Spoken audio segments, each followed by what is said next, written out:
ഇത് കണ്ടോ കൂട്ടുകാരെ, എൻ്റെ തക്കാളിയുടെ കണ്ടോ, തക്കാളിയുടെ ഇത് കണ്ടോ, ഒരു കൊലയിൽ തന്നെ എത്ര 3, 4, 5, 6 ഒത്തിരി കുറേ തക്കാളിയുണ്ട്.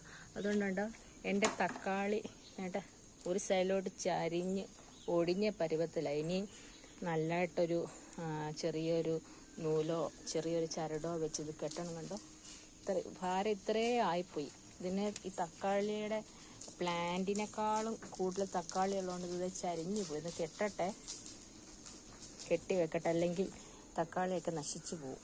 ശരിക്കും പറഞ്ഞ് ഞാനിത് കണ്ടേയില്ല, എൻ്റെ മോളാണ് ഇത് കണ്ടത്. ഞാൻ 2-3 ദിവസമായിട്ട് എനിക്ക് ടെറസിൽ വരാൻ പറ്റിയില്ല. അപ്പം ഇതൊന്നും ശ്രദ്ധിക്കാനും പറ്റിയില്ല.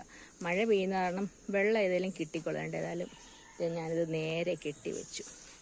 നോക്കാം, നല്ല രീതിയിൽ കെട്ടി ശരിയാക്കിയതാണ്. ഇപ്പം അത്യാവശ്യം ഒരു തക്കാളിയിൽ നിന്ന് പഴുത്ത തക്കാളിക്കാണ് കിട്ടുന്നുണ്ട്.